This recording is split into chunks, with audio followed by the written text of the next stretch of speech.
আমি বিয়া বাৰুৰ ক্ষেত্ৰতহে আমি শৰণ ভোজনখিনি লওঁ।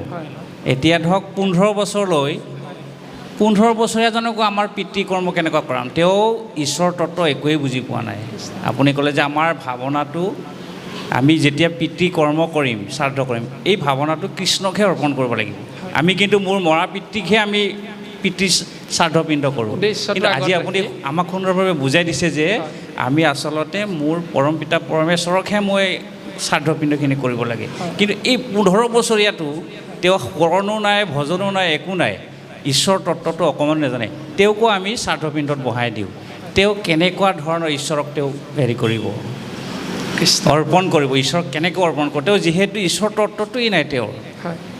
গতিকে এই কথাখিনি আপুনি ভালদৰে বুজাই দিয়ক। কৃষ্ণ বাপে খুব সুন্দৰ কথা আগবঢ়াইছে আমাৰ সমস্ত জনাৰে। এই বিষয়বস্তু যদি আমি সুন্দৰভাৱে জানিবলৈ চেষ্টা কৰোঁ, নিশ্চিত ৰূপত আমি সকলো লাভান্বিত হ'ম। হিৰণ্যকশিপুৰ অসুৰ আছিল। এতিয়া অসুৰ হোৱাৰ প্ৰাক মুহূৰ্তত তেওঁ আছিল বৈকুণ্ঠৰ পাৰিষদ জয় আৰু বিজয়, হিৰণ্যকশিপুৰ আৰু হিৰণ্যাক্ষ, যাক কোৱা হৈছে শাস্ত্ৰত আদি দৈত্য বুলি। এতিয়া আদি দৈত্য হিৰণ্যকশিপুৰ হিৰণ্যাক্ষ ৰূপত এই মৰ্ত্যধামত জন্মগ্ৰহণ কৰাৰ আগত তেওঁলোক আছিল বৈকুণ্ঠৰ সপ্তম দুৱাৰৰ দুৱাৰৰক্ষী জয় আৰু বিজয়। বৈকুণ্ঠত থাকিও যাৰ স্বভাৱটো আসুৰিক হয়, তেওঁ বৈকুণ্ঠৰ পৰা স্খলন হ'ব লগা হয়। প্ৰমাণ সেইটো যদি ভকতৰূপী সমাজ, শাস্ত্ৰই কৈছে দ্বিতীয় বৈকুণ্ঠ জৈত গোবিন্দৰ গুণ নাম শ্ৰৱণ কীৰ্তন প্ৰকাশে জৈত জৈত বা যত্ৰ যত্ৰ, দ্বিতীয় বৈকুণ্ঠ তাংকে বোলে মহাসত্ৰ। গোবিন্দ মহাপ্ৰভু কৃষ্ণ গোসাঁইৰ নাম য'ত প্ৰকাশমান হৈ থাকে একান্ত ভকতৰ দ্বাৰা, তাক কোৱা হৈছে দ্বিতীয় বৈকুণ্ঠ। আজি গুৰুজনাৰ জন্মোৎসৱ, এইটো শুদ্ধ ৰূপ। কিন্তু গুৰুজনাৰ মৃত্যু তিথিটো যদি পাতোঁ, তেতিয়াহ'লে গুৰুজনাৰ মৃত্যু হ'ল নে নাই হোৱা আমি জানিব লাগিব প্ৰথম। সেইটো হ'ল শাস্ত্ৰৰ বিপৰীত। আকৌ শাস্ত্ৰৰ বহিৰ্ভূত বিপৰীত চিন্তা। গুৰুজনাৰ মৃত্যু নাই হোৱা প্ৰমাণ দিছে যে শুনিও মাধৱ মূৰ থাকিবাৰ থান, কীৰ্তন দশম মূৰ মূৰ্তিৰ সমান। কীৰ্তন দশম পুথি থাকয় যথাত, য'ত থাকিব কীৰ্তন দশম মানে ভাগৱত, য'ত থাকিব সাক্ষাৎ মাধৱ মই থাকিব তথাত, মই তাতে থাকিম। তাৰমানে গুৰুজনা বৈকুণ্ঠী হ'ল যদিও তেওঁৰ নামৰূপত এই পৃথিৱীত আমাৰ মাজত আছে, কীৰ্তন আৰু দশম গ্ৰন্থৰ ৰূপত আছে, শব্দ ব্ৰহ্মৰ ৰূপত আছে। যদি কীৰ্তন ভাগ আমি স্পৰ্শ কৰোঁ, যদি ভাগৱত ভাগ স্পৰ্শ কৰোঁ, তেতিয়া আমি বুজি পাম ভগৱন্তৰ চৰণ স্পৰ্শ কৰিছোঁ। এই অনুভৱটো আমাৰ হ'ব লাগিব। এতিয়া বাপে কথাখিনি টানি আনিছে যে সেই 5 বছৰীয়া বা 15 বছৰীয়া ব্যক্তিজনে বা যুৱকজনে, যুৱতীগৰাকীয়ে শৰণ ভজনৰ কথাখিনি, ঈশ্বৰ উপাসনা কৰা দৰ্শনটো কেনেকৈ পাব। এতিয়া আমি কোৱা হৈছে জয় বিজয়ৰ কথা, বোলে জয় বিজয়ৰ কথাটো কিয় টানি অনা হ'ল।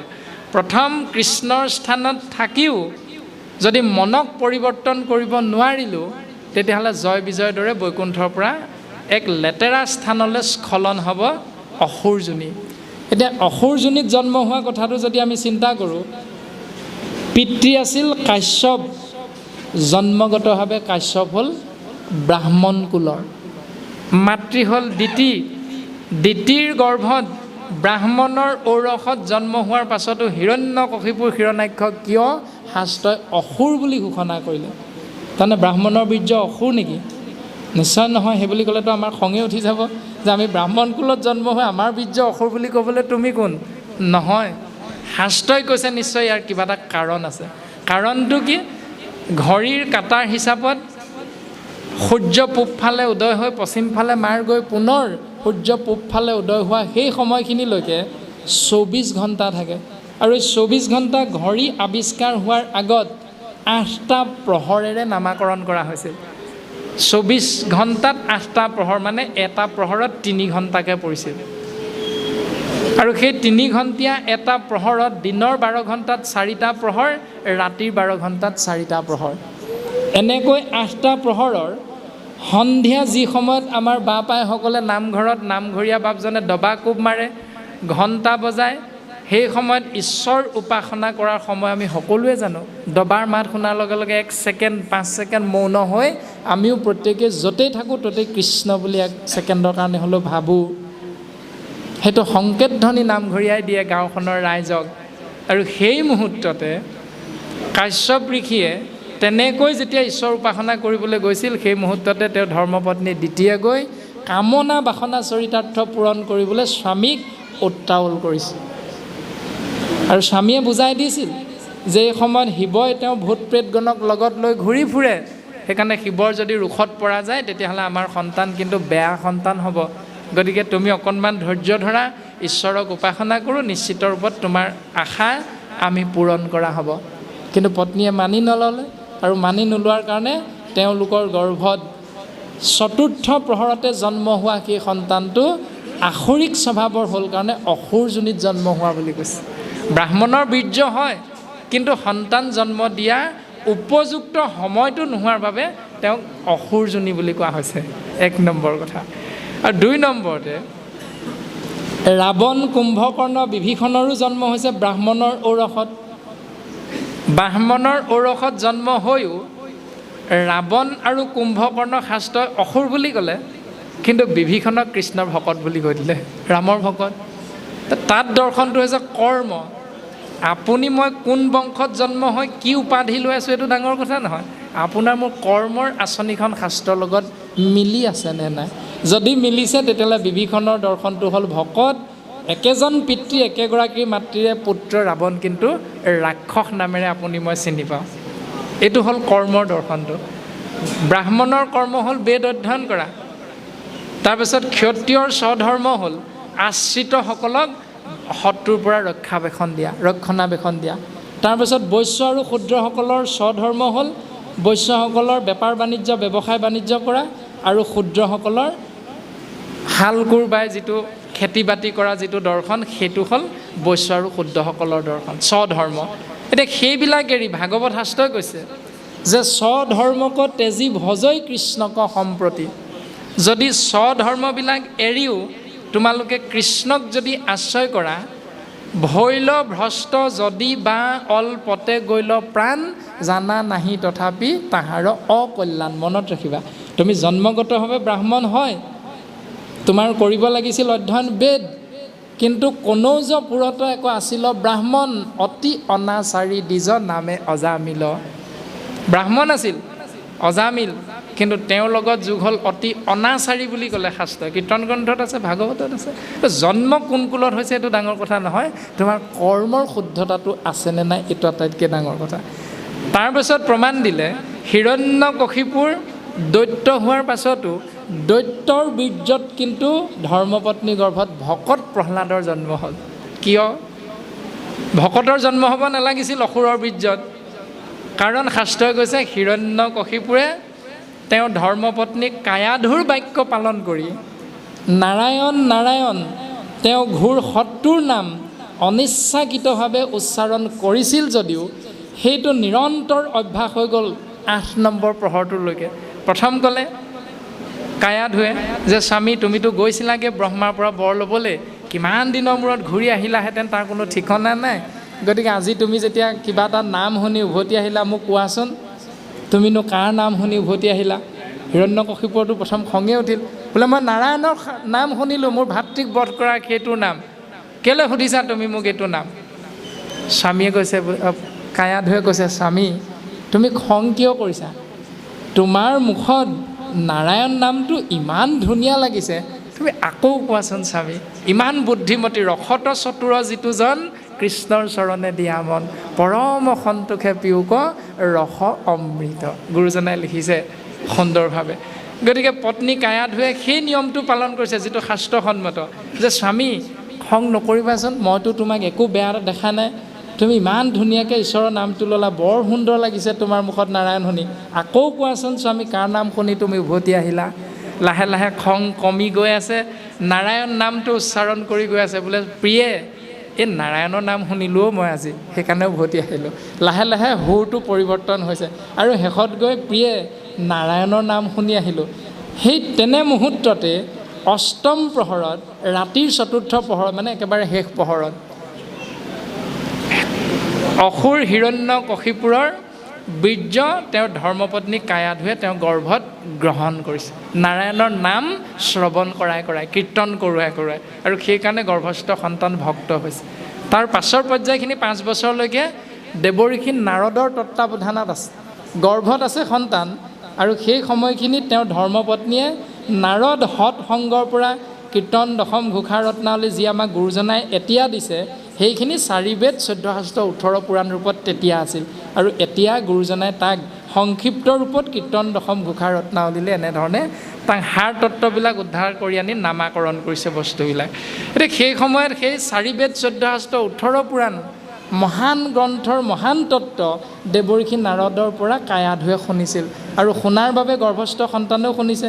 সকলোৱে বুজি পাওঁ যে অভিমন্যুৱে যেতিয়া মাতৃগৰ্ভত আছিল, মাতৃগৰ্ভত থাকোঁতে অৰ্জুনে যেতিয়া তেওঁৰ ধৰ্মপত্নীক কৈ আছিল, অভিমন্যুৰ মাতৃক যেতিয়া কৈ আছিল সুভদ্ৰাক, তেতিয়া গৰ্ভস্থ সন্তান অভিমন্যুৱে শুনা পাইছিল যে বেহুৰ ভিতৰত কেনেকৈ সোমাব লাগে, কিন্তু বেহুৰ পৰা কেনেকৈ ওলাব লাগে সেইখিনিও অৰ্জুনে কৈছিল। কিন্তু ধৰ্মপত্নীৰ টোপনি ধৰিল, সেইকাৰণে গৰ্ভস্থ সন্তানো টোপনি গ'ল। তাৰমানে মাতৃয়ে যিটো কৰে গৰ্ভত থকা সন্তানক সেইটোকে কৰে। তাৰ পৰা সেইটো স্পষ্ট ৰূপত শাস্ত্ৰই আমাক প্ৰমাণ দিছে যে মাতৃ টোপনি যোৱাৰ কাৰণে গৰ্ভত থকা সন্তানো টোপনি গ'ল। আৰু ইয়াতেই কৈছে যে 5 মাহত পঞ্চমৃত খুৱায়। 5 মাহত পঞ্চমৃত কিয় খুৱায়? কাৰণ 5 মাহৰ পৰা গৰ্ভত থকা সন্তানটোৱে মাতৃয়ে গ্ৰহণ কৰা প্ৰত্যেকটো বস্তু ৰসৰূপে সি খাব পাৰে। 5 মাহত তাৰ ভোক লাগে, 5 মাহত তাৰ পিয়াহ লাগে। 4 নম্বৰ মাহলৈকে সেইবিলাক নহয়, 5 নম্বৰ মাহৰ প্ৰথম দিনটোৰ পৰা সেইবিলাক হয়। আৰু সেইকাৰণে যিসকলে হিচাপ কৰি ৰাখে গৰ্ভত সন্তান কোন তাৰিখত হৈছিল, সেই তাৰিখটোৰ পৰা হিচাপ কৰি 5 নম্বৰ মাহটোৰ প্ৰথম দিনটোত পঞ্চ অমৃতেৰে পৰিয়ালৰ সকলোখিনিয়ে এই গৰ্ভস্থ দেৱ শিশুক সেৱা কৰে, আতিথ্য। সেই গৰ্ভস্থ শিশুটিক এই সংসাৰলৈ আহিবৰ বাবে খুব সুন্দৰ আহাৰ তেওঁক আগবঢ়াই দিয়ে।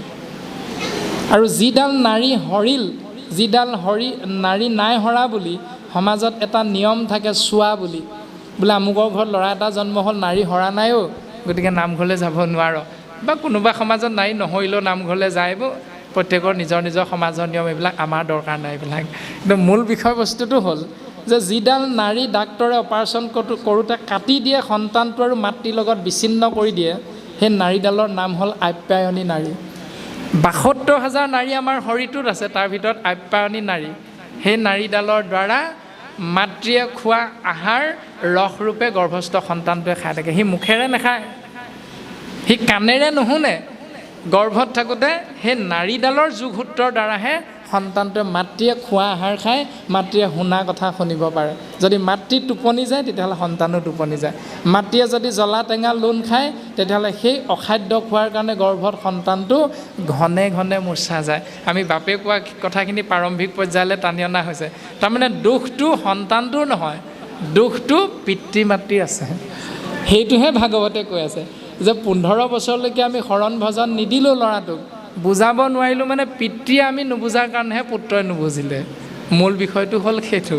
যদি অভিমন্যুৱে বেহুৰ ভিতৰত সোমাব লাগে বুলি মাতৃয়ে শুনি থকাৰ কাৰণে শুনিল বুলি শাস্ত্ৰৰ বিশ্বাসটো আমাৰ আছে, যদি বেহুৰ পৰা ওলাব লগা নিয়মটো কওঁতে মাতৃ টোপনি গ'ল, সেইকাৰণে অভিমন্যু ওলাব নোৱাৰিলে বুলি আপোনাৰ মোৰ বিশ্বাস আছে, তেতিয়াহ'লে আপুনি মই আমাৰ গৰ্ভৱতী পত্নীগৰাকীক, মাতৃগৰাকীক, শহুৰ দেউতা শাহুৱাই আৰু চাকৰিত থকা স্বামীয়ে হওক, যদি নামঘৰলৈ নাযাবি হেৰৌ গৰ্ভৱতী অৱস্থাত, এই বুলি যদি ভকতৰ সংগলৈ যোৱাৰ পৰা বাধা দিওঁ, কৃষ্ণ কথা শুনাৰ পৰা যদি আঁতৰত ৰাখোঁ, তেতিয়াহ'লে আপোনাৰ মোৰ সন্তান কেতিয়াও ভক্ত প্ৰহ্লাদ হ'ব নোৱাৰে।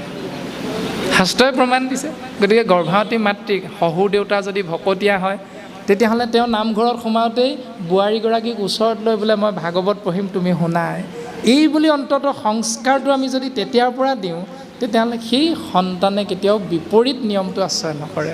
এতিয়া আমি মূল বিষয়বস্তুটোহে আংশিক প্ৰকাশ কৰি দিয়া হৈছে। কৃষ্ণ ভক্তি বহু প্ৰকাৰৰ নহয়, কিন্তু ভক্তি বহু প্ৰকাৰৰ হয়। এতিয়া কিয় হয়? যে জীৱতত্ত্বই সত ৰজ তম 3 গুণ এই আবেষ্টনীৰ মাজত সোমাই যি ভাৱেৰে ভাবে, সেই ভাৱনা অনুসৰি ভক্তিৰ নামাকৰণ কৰা হৈছে। প্ৰথম ভাৱনাটোৰ কথা প্ৰকাশ কৰিলে, ও পৰক মাৰিবে প্ৰতি মনত সংকল্প কৰে, দম্ভ বা মৎসৰ আতিশয়, এহিমতে ভক্তিমূত কৰিলে তামস হয়, ক্ৰোধ ভেদ তিনিতে আশ্ৰয়। প্ৰথম ভক্তিৰ প্ৰকাৰটো ক'লে পৰক মাৰিবে প্ৰতি, মানে আনৰ অন্যায় চিন্তা কৰাটো ভাবি ভাবি যদি ঈশ্বৰৰ চৰণত অৰ্পণ কৰা যায় সেৱা ভাগ, তেতিয়াহ'লে তাত ক্ৰোধ জড়িত হৈ থকাৰ কাৰণে তাৰ নামটো হ'ল তামসিক ভক্তি। অৰ্থাৎ বোলে প্ৰভু আমুকে মোক সেইদিনা বৰ বেয়াকৈ সমাজৰ আগতে গালিও পাৰিলে, মাৰিম বুলিও ক'লে, দুচাটমান মাৰিলেও, গতিকে সেই প্ৰভু মইনো কি কৰিম, সেইটো তোমাৰ ওচৰতে অৰ্পণ কৰিছোঁ, তাক চাবা আৰু। প্ৰায় এনেকৈ হৈ থাকে আমাৰ নিয়মবিলাক। এই যে প্ৰভুক অৰ্পণ কৰি দিলোঁ, তাক চাবা আৰু, ভাৱনাটো কি আছিল? তাৰ অন্যায় কৰা। এই বুলি নাভাবি শাস্ত্ৰই ভাবিবলৈ কৈছে, প্ৰভু ই আজিহে মোক অন্যায় কৰিলে, মই বাৰু অপদস্থ হ'লোঁ, এইটো মোৰো দুখ হ'ব পাৰে, তেওঁৰো দুখ হ'ব পাৰে, কিন্তু কথা হ'ল প্ৰভু তোমাৰ চৰণত আমি সেৱা জনাইছোঁ, ই যাতে আমাৰ নিচিনাকৈ আৰু বহুজনক এনেকৈ ককৰ্থনা বা অন্যায় নকৰে, প্ৰভু তেওঁ সুমতি দিয়ক। এই বুলি কেইজনে ভাবোঁ? এতিয়া নাভাবোঁ। প্ৰভু তাক চাবা বুলিহে কওঁ, তাৰমানে মনত তাৰ প্ৰতি বিদ্বেষ ভাৱটো আছে। সেইকাৰণে পৰক মাৰিবে প্ৰতি, আনৰ অন্যায় চিন্তা কৰাৰ ভাৱনাটো আনি ঈশ্বৰৰ চৰণত যদি অৰ্পণ কৰোঁ, তাৰ নাম হ'ল তামসিক ভক্তি। এইটো বেয়া বুলি কৈছে, ভাল নহয় এইটো। আমি ভাবিব লাগে প্ৰভু তেওঁ সুমতি দিয়া, যাতে সমাজখন বিশৃংখলিত হৈ থকাৰ পৰা সুন্দৰ সমাজ গঢ়িব পাৰোঁ, তেওঁলোকক সুমতি দিয়া প্ৰভু। আমি যিমান পাৰোঁ তোমাৰ দাস হিচাপে চেষ্টা কৰিম। নামঘৰত বছৰেকত মাহে মাহে অনুষ্ঠান কৰিম যুৱকসকলক বিপথে পৰিচালিত কৰাৰ বিপৰীতে। তাৰ বিপৰীতে যদি আমি কওঁ বোলে হেৰ' তই মদ অকণ খাই আহিছ, নামঘৰলৈ আহিছ, নোখোৱাকৈ আহিবি, এইটোক আহিবলৈ নিদিবি, এই বুলি যদি ককৰ্থনা কৰা যায়, সি কেতিয়াও নামঘৰলৈ নাহে। চুৰিদাৰ এযোৰ পিন্ধি যদি ভকতৰ ওচৰত সেৱা কৰিবলৈ আহে, তই কি সাজ পোছাক পিন্ধি আহিছোঁ, এইযোৰ পিন্ধি এইখিলে নাহিবি, তেতিয়া তেওঁ লাজ পাই কেতিয়াও নামঘৰৰ ভিতৰলৈ নাহে। আৰু তেওঁক যদি কোৱা যায় সেৱা ভাগ প্ৰথম গ্ৰহণ কৰি, বোলে আইজনী তুমি কাৰ ঘৰৰ, বোলে তোমাক এইযোৰ সাজ কোনে পিন্ধি আহিবলৈ ক'লে, বোলে মোক কোনেও নাই কোৱা, মইহে পিন্ধি আহিছোঁ, তুমি কাম এটা কৰিবা, ইয়াৰ পাছত যদি ভকতৰ আগলৈ আহা তুমি চাদৰ মেখেলা পিন্ধি আহিবা। যদি মৰমেৰে বুজাই দিয়া যায়, তেতিয়াহ'লে তেওঁ সেইটো জ্ঞান পাব, আৰু সেই জ্ঞান লাভ কৰি তেওঁক আমি এটা সম্পদলৈ ৰূপান্তৰিত কৰিব পাৰিম। এনেকৈ যদি আমি কৰোঁ, তেতিয়া শাস্ত্ৰই হয় বুলি কৈছে শুদ্ধ। তাকে নকৰি যদি আমি ককৰ্থনা কৰোঁ, তই শৰণ লোৱাই নাই, প্ৰথম বাপেও কৈছে শৰণ লোৱা নোলোৱা কথাটো। আমি যদি কওঁ তই শৰণ লোৱাই নাই, তই এতিয়া ভাগৱত পঢ়িব নোৱাৰ, এনেকৈ যদি আমি অকণমান ডাঙৰকৈ কওঁ, সি কেতিয়াও ভাগৱতৰ প্ৰতি আকৃষ্ট নহ'ব, কেতিয়াও কৃষ্ণ নামৰ প্ৰতি আকৃষ্ট নহ'ব। তাক যদি কওঁ শৰণ লোৱা নোলোৱা পাছৰ কথা দে, তোৰ মাতটো ইমান ধুনীয়া, তোৰ কণ্ঠ ইমান ভাল, তই ভাগৱত পঢ়িবি, কীৰ্তন পঢ়িবি, মই শিকাই দিম, এই বুলি যদি লাহেকৈ আমি ইয়াৰ মাজলৈ লৈ আনিব পাৰোঁ, তেতিয়াহ'লে এদিন সি নিজেই বুজি পাব যে কেনেকৈ নিয়মখিনি পালন কৰিব লাগে। তাৰপাছত তেওঁক যদি মাজতে বোলে ভাগৱতৰ প্ৰতি অলপ আকৃষ্ট হৈছে, আৰু এইটোতো আপোনালোকে বুজি পাওঁ, অভিজ্ঞতা আপোনালোকৰ এইবিলাক, আমিতো কালি পৰহি জন্ম হৈছোঁহে, গতিকে সংসাৰৰ কঠীয়াতলিৰ পৰা বুটলা অভিজ্ঞতা আপোনাৰবোৰ যথেষ্ট আছে। গতিকে যেতিয়াই দেখিব যে সন্তানটো কৃষ্ণ নামৰ প্ৰতি আকৃষ্ট হৈছে, তেতিয়া লাহেকৈ বোলে শুনটো শৰণ ভাগ ল'ব লাগিছিলে নহয়, বোলে মই শৰণ ভাগ ল'লে আকৌ মাছ মাংস খাব পাৰিম নাই, তই সেইবোৰ চিন্তা নকৰিবি, শৰণ লোৱাৰ পাছত নিজেই বুজিবি, প্ৰথম লৈ লচোন বাৰু। আৰু কোনে ক'লে তোক শৰণ ভজন ল'লে মাছ মাংস খাব নোৱাৰিবি বুলি? ক'ত লিখা আছে? কোনে কৈছিলে তোক? মোক কচোন। এই বুলি যদি তাক অকণমান সাহসটো দিয়া যায়, তেতিয়া সি আপোনা আপুনি শৰণ ল'ব, আৰু শৰণ লোৱাৰ লগে লগে পাছৰ পৰ্যায়টো সি নিজে বুজি পাব। গতিকে সেইখিনি স্বাধীনতা আমি তাক দিবৰ কাৰণে প্ৰথম পৰ্যায়টো কেনেকৈ আমি আগবাঢ়িব লাগিব, এইখিনি জ্ঞানো ভাগৱতে আমাক দিছে। এৰাম বিষয়ত কৰি আশা, যশবাও সূৰ্য চাৱে, প্ৰতিমাত মুহুক পূজয়, তিনিও প্ৰকাৰ ইটো ৰাজহ ভকতি মাদ্ৰ তজু আগে কহিলো নিশ্চয়। মা বিষয় আশা কৰি মানে বোৱাৰী এজনী লাগে, কন্যা এগৰাকী লাগে, কন্যাগৰাকীৰ গৰ্ভত সন্তান এটি লাগে, নাতি এটা লাগে, আদি আদি বিভিন্ন ভাৱনা আমাৰ আছে। নোহোৱাৰ কাৰণে হেৰো আমুকৰ নামঘৰত ভাগৱত হৈছে, সেৱা ভাগ কৰি আকিচোন যা, কিবা বা সন্তান এটাৰ মুখ দেখুৱাইবা, বিভিন্নজনে আমি বিভিন্ন ধৰণে উপদেশ দিওঁ। সেইটোৱে হ'ল বিষয়ত কৰি আশা। যিকোনো প্ৰকাৰে আমি সুখৰ বাবে যে যেনেকৈ সুখটো বুজি পাওঁ তেনেকৈ আমি ঈশ্বৰৰ ওচৰলৈ ঢাপলি মেলোঁ। যশ বা ঐশ্বৰ্য চাৱে, যশ মানে নিজৰ গুণ আনে বখানি থাকক, বোলে আমুকক সম্পাদকটো দিয়াৰ কাৰণেহে অনুষ্ঠানভাগ বৰ সুন্দৰ হ'ল। এই যিটো যশ আপুনি মই বিচাৰি ফুৰোঁ, বোলে মোক সম্পাদক নিদিয়া হ'লে এই অনুষ্ঠান কৰিলিহেঁতেন, সেইটো বিচাৰি ঈশ্বৰক আমি চিন্তা কৰোঁ। তাৰপাছত ঐশ্বৰ্য, প্ৰভু চাকৰি এটা দিয়া, যাতে গাঁওখনত মোৰ সমান ধনী দ্বিতীয়জন আৰু নহয়। যিকোনো প্ৰকাৰে আমাৰ ভাৱনাখিনি এনে ধৰণৰেই হয়, মানে উদ্দেশ্য এটাত থাকেই। প্ৰতিমাতো মুহুক পূজয়, প্ৰতিমা মানে মূৰ্তি, মূৰ্তিৰ আগত সদায় ধূপ ধূনা জ্বলায়। সেইটো যে ধনং দেহি লক্ষ্মী, লক্ষ্মী হ'ল ধনৰ অধিষ্ঠাত্ৰী দেৱী। নামঘৰলৈ গৈ বাংময় মূৰ্তিৰ ওচৰত সেৱা নজনায়, কাৰণ লং পেণ্ট পিন্ধি চুৰিয়া পিন্ধিবলৈ বেয়া পায়। সেইকাৰণে নামঘৰলৈ গৈ ধুতিখন পিন্ধি গা পা ধুই ঈশ্বৰ সেৱা কৰাৰ বিপৰীতে প্ৰমাণ আপোনালোকে চাব পাৰে, আৰু পাইছেও প্ৰমাণ। 577 সংখ্যক গুৰুজনাৰ জন্মোৎসৱ, গাঁওখনত অঞ্চলটোত যিমান মানুহ আছে, আজি নামঘৰত তাৰ আধাও নাই হোৱা চাগে, হৈছেনে? নাই হোৱা। অকণমান আগতে দুৰ্গা পূজা ভাগ হৈছিলে, তাত কিমান মানুহ বাৰু? ইয়াৰ 3 গুণমান হ'বনে? হ'ব। তালৈ কোনোবাই মাতিছিলে নি? কমিটিখনে মাতিছে নি কাৰোবাৰ? নাই মতা। নমতা স্বত্তেও অনিমন্ত্ৰিতভাৱেও তালৈ যাবলৈ আপুনি মই ইচ্ছা কৰোঁ, কাৰণ ধুতি পিন্ধিব নালাগে, চেলেং ল'ব নালাগে, ৰাতিপুৱা শুই উঠি গা নোধোৱাকৈও যাব পাৰোঁ, একো নীতি নিয়ম নাই। কিন্তু নামঘৰলৈ আহিলে গাটো ধুব লাগিব, কোনে ধুৱে ঠাণ্ডাত গা ইমান।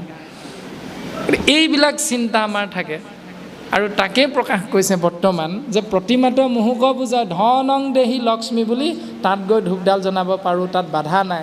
তাত মূৰ্তিভাগৰ সন্মুখত গৈ চেলফি ল'ব পাৰোঁ লং পেণ্টটো পিন্ধি, তাত বাধা নাই।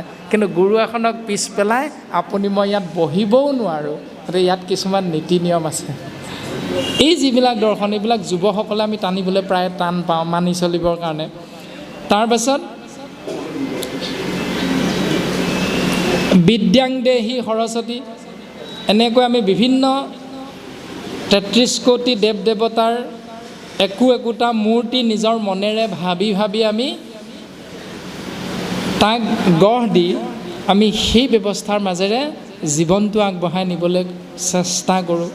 আৰু কপিল প্ৰভুৱে মাতৃক কৈছে 3 প্ৰকাৰ এইটো, এনেকৈ 3টা প্ৰকাৰৰ মাধ্যমেৰে ঈশ্বৰৰ ওচৰলৈকে যোৱা হয় যদিও ইয়াৰ নাম হ'ল ৰাজস ভক্তি, মানে ৰাজসিক ভক্তি। তজু আগে কহিলোঁ নিশ্চয়, তোমাৰ আগত কিন্তু মই কৈছোঁ, মনত ৰাখিবা মা। 3 নম্বৰ ভক্তিটোৰ নাম হ'ল পাপ মূৰ শৌক নাশ ভগৱন্ত শৌক প্ৰীতি নুহি অৱশ্যকে বিধি মানি। ই 3 প্ৰকাৰৰ ভক্তি কৰিলে সাত্বিক বুলি নিষ্ঠা মই কহিলোঁ বখানি। হে প্ৰভু, এই বুলি ভাবিলোঁ, তাৰমানে বেয়া কাম এটা কৰিলোঁ, বেয়া কামটো কি নিজে নিজে ভাবি ল'লে হৈ যাব। আৰু কিবা এটা বেয়া কাম কৰিলোঁ, ইফালে চালোঁ সিফালে চালোঁ, কোনেও নেদেখিলে, প্ৰভু ভাগ্য ভাল বাচিলোঁ। আৰু তথাপিতো মনত এটা অপৰাধবোধে খেদি লৈ ফুৰে, মইতো নামঘৰত চাকি জ্বলাওঁ, মইতো নামঘৰীয়া, গতিকে মোৰ দ্বাৰা এনেকুৱা এটা বেয়া কাম হ'ল, বৰ ডাঙৰ কথা হ'ব, কিন্তু ক'বও নোৱাৰোঁ বেলেগৰ আগত।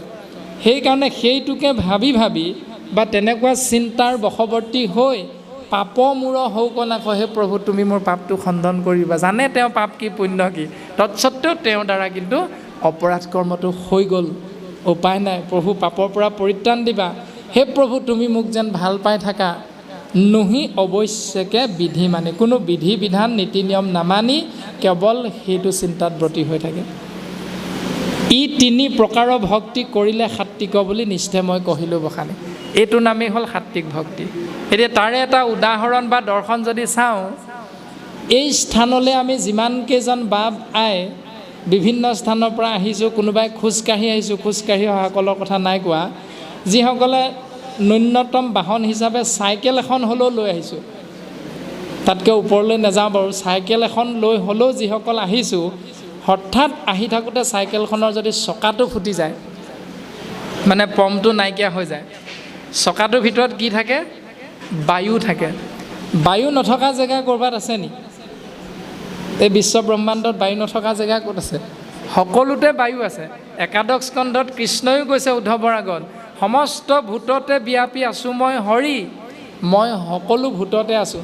ভূত মানে 5টা তত্ত্বৰ কথা কৈছে, মাটি, পানী, বায়ু, অগ্নি, আকাশ। এই পঞ্চভূত মানে সকলো ভূত, মই সকলোতে আছোঁ, মোতেই সকলো আছে। কিন্তু বায়ু যেনেকৈ সকলোতে আছে, ভগৱানো সকলোতে আছে। তৎসত্ত্বেও চাইকেলৰ চকাটোৰ পৰা বায়ুখিনি ওলাই যোৱাৰ লগে লগে কোনোবা এজন বাপে গৈ থকা দেখি বোলে চাইকেলখন ঠেলি ঠেলি আহিছা যে উঠি নাই অহা কথাটো কি? বোলে নক'বা আৰু, অকণমান আগতে চাইকেলৰ চকাটো ফুটিলে বায়ু ওলাই গ'ল। ৰ'বা মই তোমাক ব্যৱস্থাটো কৰি দিছোঁ। কাৰণ তেওঁ শাস্ত্ৰৰ গোটেইখিনি কথা জানে। জানি কি কৰিলে? বায়ু যিহেতু সৰ্বত্ৰতে আছে, একাজলিমান বায়ু 2খন হাতেৰে ধৰিলে, বোলে তুমিও ধৰা দুমুঠি বায়ু, ধৰি লৈ চকাটোত ভৰাই দিয়া। পাৰিবনে? কাৰোবাৰ সাহস আছেনে তেনেকৈ চকাটোত একাজলি এমুঠি বায়ু মণ্ডলৰ পৰা, শূন্যৰ পৰা ধৰি আনি ভৰাই ল'বলৈ? কাৰো শক্তি নাই। ঠিক তেনেকৈ বায়ু চকাটোত ভৰাই লৈ পুনৰ আগৰ দৰে আহিবৰ কাৰণে এটা বিজ্ঞানসন্মত ব্যৱস্থা আছে। দোকানীয়ে ওচৰলৈ নিব লাগিব চাইকেলখন, দোকানীয়ে সেই ফুটাটো মাৰিব লাগিব, মাৰি লৈ পম্প দি পানি তাত বায়ু ভৰাব লাগিব। সেই কাৰ্যটো যেনেধৰণে সঁচা বুজি পাওঁ, ঠিক তেনেকৈ পঞ্চভূতত ভগৱান আছে বুলি জানিও আপুনি মই মাটিত ভগৱান দেখা নাপাওঁ। দেখা পাবৰ কাৰণে কিছুমান নিয়ম গুৰুজনে আমাক দিছে। সেই নিয়মখিনি আমি পালন যেতিয়ালৈকে নকৰিম, তেতিয়ালৈকে বিচৰা ধৰণে মংগলৰ উপযুক্ত পাত্ৰ আমি হ'ব নোৱাৰিম। আৰু সেইখিনি কথাকে ক'লে যে ভক্তি কৰিবলৈ যাওঁতে বা সেই নিয়মখিনি পালন কৰিবলৈ যাওঁতে আমি গুণ অনুসাৰে এনেকুৱা কিছুমান নিয়ম পালন কৰি থাকোঁ, যিটো নিয়ম শাস্ত্ৰই ভুল বুলি কৈছে। এই ভুল নিয়মখিনি যদি পালন কৰিছোঁ, তেতিয়াহ'লে ভুল নিয়মখিনি এৰি শুদ্ধ নিয়মটো পালন কৰা। এটা শুদ্ধ নিয়ম কোনটো? এতিয়ালৈকে কোৱা নাই, ক'ব এতিয়া।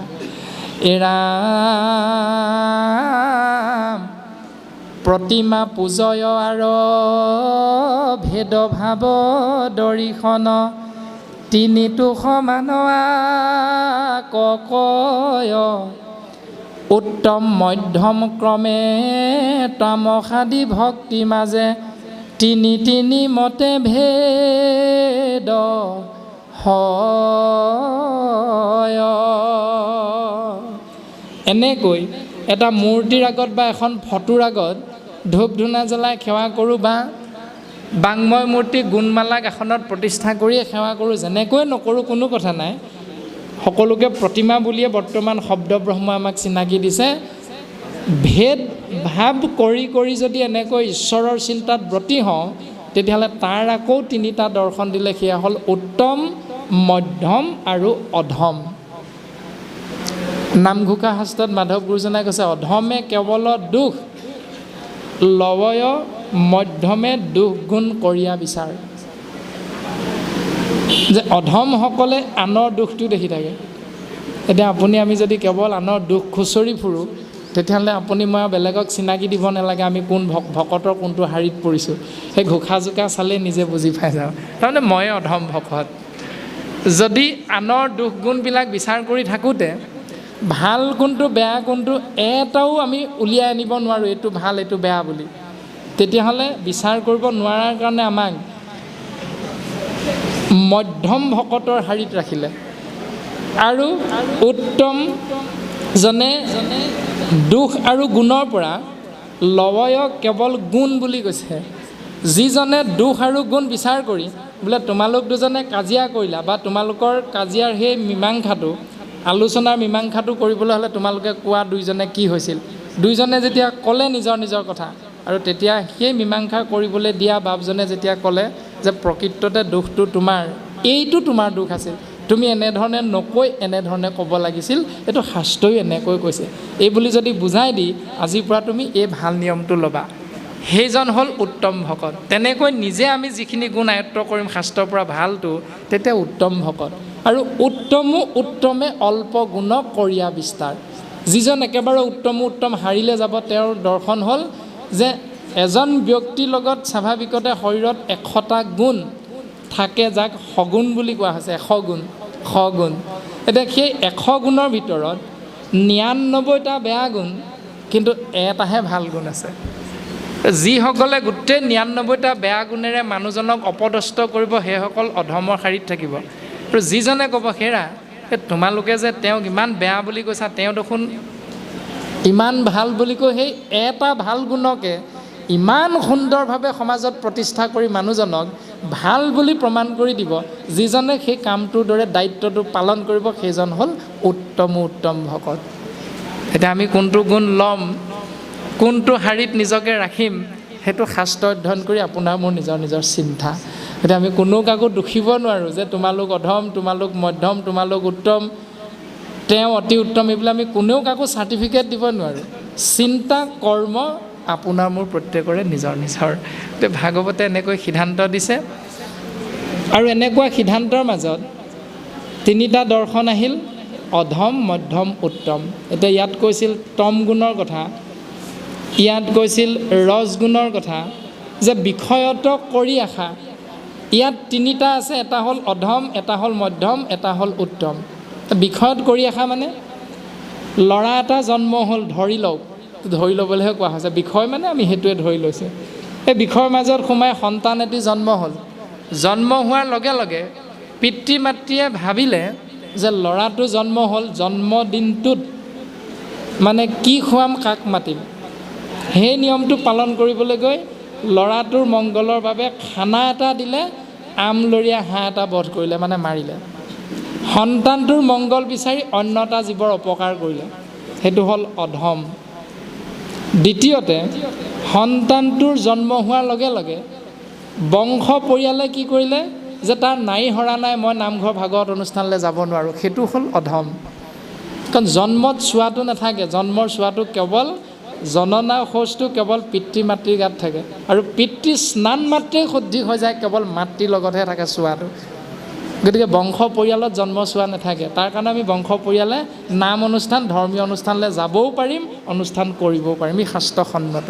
তো তাকে নকৰি যদি আমি জন্মৰ চোৱা, আমুকৰ ঘৰত জন্ম হ'ল, মই বংশৰ, মই পৰিয়ালৰ, কেনেকৈ নামঘৰলৈ যাম, ভকতৰ সংঘলৈ যাম, কেনেকৈ কৰ্ম কৰিম, এই বুলি ভবাটো মানে অধম বা মধ্যমৰ শাৰীত পৰে। গতিকে অধম, মধ্যম, উত্তম, এই দৰ্শনবিলাক এনেকৈ আহে। তো প্ৰত্যেকটো আমি কৰা চিন্তা, যশ বিচাৰিছোঁ, যশটো কেনেকুৱা, পোনপটীয়াকৈ নে আওপকীয়াকৈ। কোনোবা এজনক খোচা বিন্ধা কৰি যদি যশটো বিচাৰোঁ, সেইটো অধম চিন্তা। কোনোবা এজনক বোলে বাপসকল আমি এইটো পাত্ৰ হোৱা নাই উপযুক্ত, তথাপিতো আপোনালোকে দিলে সম্পাদকৰ দায়িত্ব, আমি গ্ৰহণহে কৰিছোঁ, কিন্তু আমি সম্পাদক নহয়, সম্পাদক আপোনালোক সকলো। আপোনালোকে গোটেই মাৰ্গটো আমাক দেখুৱাই দিয়ক, কেনেকৈ কৰিব লাগিব, আৰু যিখিনি ভুল হ'ব আপোনালোকে আমাক শুধৰাই দিব। এই বুলি যদি সমাজৰ আগত আঁঠু লৈ সম্পাদকৰ দায়িত্ব পোৱাৰ পাছতো অহংভাৱটো ত্যাগ কৰি সমাজে যি ক'ব সেইটোহে পালন কৰিবলৈ চেষ্টা কৰিম ভৃত্য হিচাপে, তেতিয়াহ'লে সেইটো হ'ল উত্তম দৰ্শন। তাকে নকৰি মই সম্পাদক, মোৰ কথা সি মনা নাই, এই বুলি যদি নিজৰ প্ৰভুত্বটো দেখুৱাবলৈ যাওঁ, তেতিয়াহ'লে সেইটো হ'ল অধম। তো এনেকৈ এটা বিষয়তে, এটা ভাৱনাতে 3টা দৰ্শন থাকে, অধম, মধ্যম আৰু উত্তম। এনেকৈ প্ৰত্যেক ভাগ ৰাজসিক, তামসিক আৰু সাত্বিক ভক্তিৰে 9টা প্ৰকাৰ পোৱা গৈছে। যেনেকৈ কাল মানে সময় ইংৰাজীত হ'ল টেন্সৰ ভাগ 3টা, present tense, past tense, future tense. আৰু past tense, present tense, future tense, বৰ্তমান, অতীত, ভৱিষ্যত, ইয়াৰে 4টা ভাগ আছে। প্ৰেজেণ্ট টেন্সৰ 4টা ভাগ, present indefinite, present continuous, present perfect continuous, 4টা আছে। আৰু এনেকৈ প্ৰত্যেকৰে 12টা ভাগ হৈছে। ঠিক তেনেকৈ সাত্বিকৰ 9টা হৈছে, অধম, মধ্যম, উত্তম, অধম, মধ্যম, উত্তম, অধম, মধ্যম, উত্তম। আকৌ তামসিকৰ 9টা, তাৰপাছত সাত্বিকৰ 9টা। এনেকৈ সৰ্বমুঠ এটা সংখ্যা পোৱা গ'ল ভক্তিৰ, সেইটো হ'ল 81 বিধ ভক্তি। 9 গুণ 81 বিধ ভক্তিৰ সংখ্যা পোৱা গৈছে। আৰু ইয়াৰ এটা নামাকৰণ কৰা হ'ল, সেই নামটো হ'ল সগুণ ভক্তি। তাৰ নাম হ'ল সগুণ ভক্তি। আৰু এই সগুণ ভক্তিটো আমি আশ্ৰয় কৰিম নে নকৰিম এতিয়া? তাৰমানে ৰাজসিক তামসিক সাত্বিক ইয়াৰ দ্বাৰা সৰ্বমুঠ পোৱা 81বিধ ভক্তি সগুণ, আৰু ইয়াক আমি আশ্ৰয় কৰিম নে এৰি দিম বা নকৰিম, তাৰ দৰ্শন ভাগৱতৰ পদে কৈছে, এৰাম শুনি উক সভাসদ তৃতীয় স্কন্ধৰ পদ, ও বুজি উক ভক্তিৰ নিৰ্ণয়, সগুণ ভকতি যত কৰি তাংক পৰিহাৰ, ও নিৰ্গুণক কৰিও আশ্ৰয়। সেই 81বিধ ভক্তিৰ নাম সগুণ, আৰু এই সগুণ ভক্তিক তোমালোকে এৰি দিয়া। তাৰমানে এইবিলাকক আশ্ৰয় নকৰিবা। কেৱল আশ্ৰয় কৰা সগুণৰ বিপৰীত হ'ল নিৰ্গুণ। এটা নিৰ্গুণ কোন পিছে? নিৰ্গুণটো কাক বোলে? ইয়াৰ বিষয়ে যদি আমি তৎমুহূৰ্ততে জানিব বিচাৰোঁ, তেতিয়াহ'লে মাধৱ গুৰুজনাই এজোকা ঘোষাৰে আমাক নিৰ্গুণৰ দৰ্শন দিছে। হে কৃষ্ণ তুমি মাত্ৰ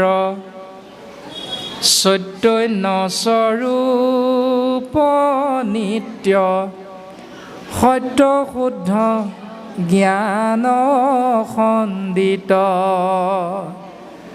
আৱৰজতে ক ইটো তোমাৰ বিনোদ ৰূপ, চৰাচৰ মায়াৰে কল্পিত।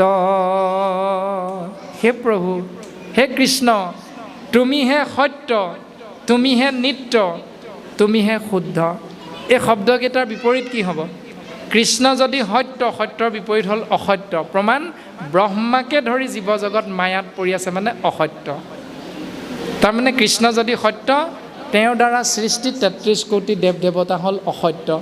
কৃষ্ণ যদি নিত্য, নিত্যৰ বিপৰীত হ'ল অনিত্য, তেতিয়াহ'লে বাকী সমস্ত দেৱ দেৱতা অনিত্য। যি দেৱত কৰা এশ তাৰো আছে মৃত্যু ত্ৰাস, আনক ৰাখি বেকক কেনমত সিটো জানে। আমি যাৰ ওচৰলৈ যাম তেওঁৰে বিনাশ আছে এই সংসাৰত। ব্ৰহ্মলোক পৰ্যন্ত মৃত্যুৰ নেৰাই হাত। দশম স্কন্ধত ভাগৱতে কৈছে যে ব্ৰহ্মাৰো মৃত্যু হয়, শিৱৰো মৃত্যু হয়, এই সংসাৰ এৰিব লগা হয়, কিন্তু নামত ভিন্নতা নাই। এই কথাটো কীৰ্তন গ্ৰন্থটো উল্লেখ কৰি থৈ গৈছে গুৰুজনে। নামত ভিন্নতা নোহোৱাৰো মূল কাৰণ আছে। সেইখিনি কাৰণ আমি যাব বিচৰা নাই। আপোনাসৱ সৰ্বজানন্তা জ্ঞানী, গতিকে আপোনাসৱে জানে। এতিয়া আমি মূল বিষয়বস্তু যে সগুণ আৰু নিৰ্গুণৰ ভিতৰত থাকিব বিচৰা হৈছে যে কৃষ্ণ তত্ত্বৰ বিষয়ে মাধৱ গুৰুজনাই কৈছে, তুমি সত্য, তুমি চৈতন্য, তুমি নিত্য, তুমি অখণ্ডিত জ্ঞান, আৱৰ যতে কৈতো তোমাৰ বিনোদৰো। এতিয়া প্ৰাণজিত নামৰ বা মানুহ নামৰ শৰীৰটোত কৃষ্ণ তত্ত্ব সোমাই আছে। তাৰমানে নৰেই ঈশ্বৰ, মানুহেই ভগৱান। শুদ্ধ মানুহ ভগৱান, নহ'লে জুবিন ভগৱান বুলি কোনেও নক'লেহেঁতেন। কৰ্মৰাজিৰ দ্বাৰা ভগৱান হৈছে। একাদশ স্কন্ধত কৈছে, উদ্ধৱে সুধিছে প্ৰভু ঈশ্বৰ কাক বোলে? তেতিয়া উদ্ধৱৰ আগত ভগৱন্তই কৈছে, আন তেজী নিৰন্তৰে, অন্য সকলো চিন্তা এৰি নিৰন্তৰে যিজনে মোৰ চিন্তাত ব্ৰতী হৈ থাকে, জানিবা উদ্ধৱ সখী সেহিহে ঈশ্বৰ। তুমি মনত ৰাখিবা সেইজন ঈশ্বৰ। এতিয়া সেইজন ঈশ্বৰৰ প্ৰমাণটো আপোনাভাৱে পাবই যে গাঁওখনত ইমানখিনি ভকত বৈষ্ণৱ থকাৰ পাছতো হঠাৎ যদি আপোনাসৱৰ সত্ৰৰ অধিকাৰ প্ৰভুজন আহে, আপোনাসৱে যি সত্ৰৰ মাধ্যমেৰে জীৱন নিৰ্বাহ কৰিছে, সেই সত্ৰৰ অধিকাৰ প্ৰভুজন যদি ৰাস্তাত লগ পাই যায়, হঠাৎ এইফালে যদি অন্য এভাগ নামঘৰলৈ আহে, আপোনালোকে বাটতে দেখা পালে দৌৰি গৈ চৰণ চুবলৈ মন যাব নাই বাৰু? নিশ্চয় যাব। কিন্তু ধুতি পঞ্জাবী ইয়াত থকা দেখোন সকলোৱে পিন্ধি আছোঁ। সকলোৰে প্ৰতি সেৱাভাগ কৰিবলৈ কেলৈ মন নাযায়? এজনৰ প্ৰতি কিয় যায়? সেইটোৱে কৈছে, আন তেজী নিৰন্তৰে, আন সকলো চিন্তা এৰি মোৰ ল'ৰা, মোৰ ছোৱালী, মোৰ মাটি, মোৰ বাৰী, এই চিন্তাবোৰ এৰি যিজনে কেৱল এক ঈশ্বৰৰ চিন্তাত ব্ৰতী হৈ থাকে, তেওঁক দেখা মাত্ৰকে চৰণ চুই সেৱা কৰিবলৈ মন যায়। সেইটোৱে জানিবা উদ্ধৱ সখী সেহিহে ঈশ্বৰ। তেনেকুৱা নিয়মটো যিসকলে পালন কৰি থাকে, তেওঁলোকৰ প্ৰতি শ্ৰদ্ধাটো আপোনা আপুনি আহি যায়। মোক শ্ৰদ্ধা কৰ আকৌ, মোৰ চৰণ চুই সেৱা কৰ আকৌ। ক'বলৈ দৰকাৰ নাই, আপুনি হাতখন গুচি যায় তেওঁৰ চৰণলৈ। আৰু তেওঁ যেতিয়া আশীৰ্বাদ দিব যে সেই হাত দুখন আমি যেতিয়া কনিষ্ঠ হিচাপে আপোনাসৱৰ চৰণত সেৱাভাগ জনাম, আপোনাৰ হাতখনক কোনোবাই কৈ দিব নালাগে হেৰ' ল'ৰাটোৱে সেৱা কৰিছে মূৰত দিয়া, হাতখন মূৰত দিয়া আকৌ, আপুনি হাত নামৰ ইন্দ্ৰিয়টো মূৰলৈ গুচি যায়। তাৰমানে তেওঁ কনিষ্ঠ হিচাপে সেৱা কৰিছে, তেওঁক আমি জ্যেষ্ঠ হিচাপে আশীৰ্বাদ এটা দিব লাগে। এই যিবিলাক দৰ্শন শাস্ত্ৰই আমাক দেখাইছে, এইবিলাকৰ কাৰণে ৰৈ থাকিব নালাগে ইন্দ্ৰিয়বিলাকক আজ্ঞা কৰিবলৈ, কোনোবাই ক'বৰ কাৰণে। গতিকে এনেকুৱা যিবিলাক দৰ্শন নামঘোষা শাস্ত্ৰত মাধৱ গুৰুজনাই ক'লে, আৱৰ যতেক ইটো তোমাৰ বিনোদৰ ৰূপ, মানুহো আত্মাৰূপত ভগৱান, কুকুৰ শৃগাল গৰ্দভৰো আত্মাৰাম। আত্মা হিচাপে ঈশ্বৰ বুলি কৈছে, ৰাম বুলি কৈছে, জানিয়া সবাকো পৰি কৰিবা প্ৰণাম। এতিয়া সমস্তখিনি ভগৱন্তৰ ৰূপ, কিন্তু ভগৱান হ'লেও শাস্ত্ৰই কৈছে আৱৰ যতেক তোমাৰ বিনোদৰ ৰূপ, চৰাচৰ মায়াৰে কল্পিত। চৰাচৰ মানে চৰ যোগ অচৰ, এঠাইৰ পৰা আন ঠাইলৈ যাব পৰা বা লৰচৰ কৰিব পৰা, আৰু এঠাইৰ পৰা আন ঠাইলৈ যাব নোৱাৰা বা লৰচৰ কৰিব নোৱাৰা, সমান চৰাচৰ বুলি কৈছে। এই সকলোবিলাক তোমাৰ মায়াৰে কল্পিত, মানে তোমাৰ মায়াত আছোঁ। আমি ভগৱান হয়, প্ৰত্যেকজনে শাস্ত্ৰই কৈছে আমাক ভগৱান বুলি, কিন্তু আমি মায়াত থকাৰ কাৰণে তজু গুণ নাম হৰি, কেৱল নিৰ্গুণ মাত্ৰ, আৱৰ সমস্ত গুণময়, আমি গুণময়। আত্মাৰূপত ভগৱান হয় আমি, কিন্তু আমি সকলো গুণময়। সত ৰজ তম 3 গুণত আছোঁ। মায়াৰ পৰা আমি যি প্ৰথমেই কোৱা হৈছিল ব্ৰহ্মা বিষ্ণু শিৱ মায়াৰ মাজত আছে। তাৰ ওপৰৰ যিটো স্তৰ, ব্ৰহ্মাৰ দ্বাৰা কৃষ্ণৰ দ্বাৰা শ্ৰীনাৰায়ণ হৈছে নিৰ্গুণৰ পৰা সগুণলৈ আহিছে, সেইখিনি কিন্তু অময়া বুলি কৈছে, সেইখিনিত মায়া নাই। তাৰ পাছৰ যিটো পৰ্যায় ব্ৰহ্মাৰ পৰা সৃষ্টি, সেইখিনি কিন্তু মায়া। সেইকাৰণে আমি সকলো মায়াত পৰি আছোঁ, মায়াৰে কল্পিত। তজু গুণ নাম হৰি কেৱল নিৰ্গুণ, তোমাৰ নামটোহে কেৱল নিৰ্গুণ। আৱৰ সমস্ত গুণময়, এতেক জানিয়া হৰি, তোমাৰ নামক মাত্ৰ, কৰিলোহ সাৰ কৃপাময়। কপিল প্ৰভুৱে মাতৃ দেৱহতীক সেইটোকে কৈছে যে সকলোখিনি সগুণ ভক্তি, তাৰ মাজত থাকি তুমি যদি কেনেবাকৈ ঈশ্বৰৰ নাম নিৰ্গুণ ভক্তি কৰিব পাৰা শাস্ত্ৰসন্মতে, তেতিয়াহ'লে তুমি তৰি যাব পাৰিবা। তোমাৰ জন্ম কোন বংশত, তোমাৰ উপাধিটো কি, তোমাৰ শিক্ষাগত অৰ্হতা কিমান, এইবিলাক দৰকাৰ নাই। প্ৰমাণ, জুইৰ ধৰ্ম হ'ল দাহকতা, পানীৰ ধৰ্ম হ'ল সিক্ততা। জ্বলি থকা জুই একুৰাত থপুক থাপাককৈ খোজকাঢ়ি ফুৰা আমাৰ সন্তানটোৱে কেনেবাকৈ যদি হাতখন ভৰাই দিয়ে, জুইকুৰাই ক'ব নেকি হেৰৌ সন্তানটো মাত ফুটাই নাই, মাক দেউতাক ওচৰত নাই কাৰণে এইটোৱে বগাই বগাই আহি মোৰ গাত হাতখন ভৰাই দিলে, এতেকে মই নুপুৰোচোন দিয়া, জুয়ে বুলি ক'ব নি? নকয়, জুয়ে পুৰিবই। বোলে মই ট্ৰিপুল এম এ, মই ডাক্তৰ, জুইত হাতখন ভৰাই দিয়কচোন, নুপুৰিব নি? বোলে এজন ডাক্তৰ দেই, এজনক মই নুপুৰোঁ। এইজন বোলে ট্ৰিপুল এম এ চাৰ্টিফিকেট লৈ থৈছে, এইজন ডক্টৰেট ডিগ্ৰীধাৰী, এওঁ হাতখন মোৰ বুকুত ভৰাই দিছে, মই জুই, গতিকে এওঁ সকলোৱে সন্মান কৰে, মই নুপুৰোঁ। সেইটো নহয়। জুই ধৰ্মই হ'ল দাহকতা, সি দাহন কৰিবই। সেই হাত ভৰাই দিয়া বা ওচৰলৈ যোৱা ব্যক্তিজনৰ উপাধি কি, তেওঁ কোনটো শৰীৰত সোমাই আছে আত্মাতত্ব, এইবিলাক জুয়ে বিচাৰ নকৰে। তাৰ ধৰ্ম হ'ল দাহন কৰা। পানীৰ ধৰ্ম হ'ল সিক্ততা। বোলে থুপুক থাপাককৈ লাখুটি ঢালত ভৰ দি ককা এজন ৰাস্তাই ওলাই যাওঁতে হঠাৎ মুখলধাৰে বৰষুণ জাক আহিল, বৰষুণ জাকে নকয় নহয় বোলে ককাজন বেগাই যাব পৰা নাই, মই নীতি আওচোন দিয়া, ক'ব নেকি বৰষুণে? নকয়। পানীৰ ধৰ্মই হ'ল তিওৱা। ঠিক তেনেকৈ নামৰ ধৰ্ম হ'ল নামীজনক পাপৰ পৰা পৰিত্ৰাণ দি পুণ্যৰ গৰাকী কৰি দিয়া। নাম কোনজনে লৈছে, কিমান বয়সত লৈছে, কিমান শিক্ষাগত অৰ্হতাৰে তেওঁ নাম লৈছে, ঈশ্বৰক চিন্তা কৰিছে, এইবিলাক নামে বিচাৰ কৰি নাথাকে। মাত্ৰ গুৰুজনে আমাক দৰ্শনটো দিছে, কোনটো পথেৰে যাম, পথটো নিৰ্বাচন কৰাটো আপোনাৰ মোৰ নিজৰ।